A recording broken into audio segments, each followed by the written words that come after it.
عزتمنو ناظر اقبال د لندن نه د محمد زاده په باره کې داسې خبرې وکړلې چې مینوالو داسې ځوان به هیڅکله په خیبر پښتونخوا کې پیدا به نه بشي چې دا چا چې قتل کړی دی عزتمنو دغه قاتلان دي ونیول شي او دوی ته د ټولو نه غټه نه سخته سزا ورکړي. راځئ مینوالو چې ناظر اقبال نور څه ویل دي ټول معلومات عزتمنو زه تاسو سره په دې ویډیو کې شیر کوم. موږ دا ویډیو تر اخره پورې وګورئ چې تاسو ته پوره معلومات در ورسیږي. دې معلومات نه مخکې زه تاسو ته د یادګینه وکړم تاسو کو چینل زموږ په دې سوپر کلیک چینل کې نوی وای چینل هم نوی سبسکرایب کړئ مهرباني وکړئ تاسو زموږ د سوپر کلیک چینل د سره سبسکرایب کړئ. خوا کې سره د ټلې نشان وای چې خا یو نوی معلوماتي ویډیو تاسو ته په اسانۍ باندې در ورسیږي.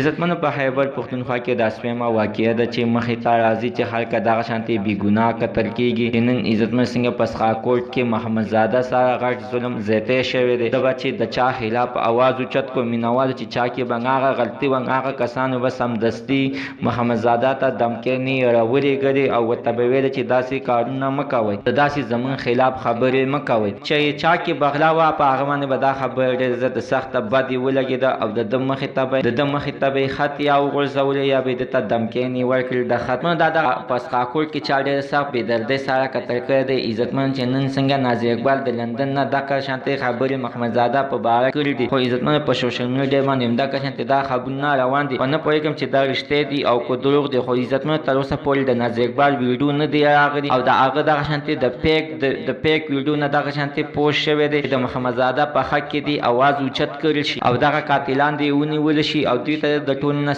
سخته سزا ورکړل شي. مینوالو زموږ د سره نن ورځې معلومات د دې پورې د نوي معلومات لپاره د سره زموږ دا سوپر کلیک چینل د سره سبسکرایب کړئ. خوا کې سره د ټلې نشان ووهئ چې ښه یوه نوې معلوماتي ویډیو تاسو ته په اسانۍ باندې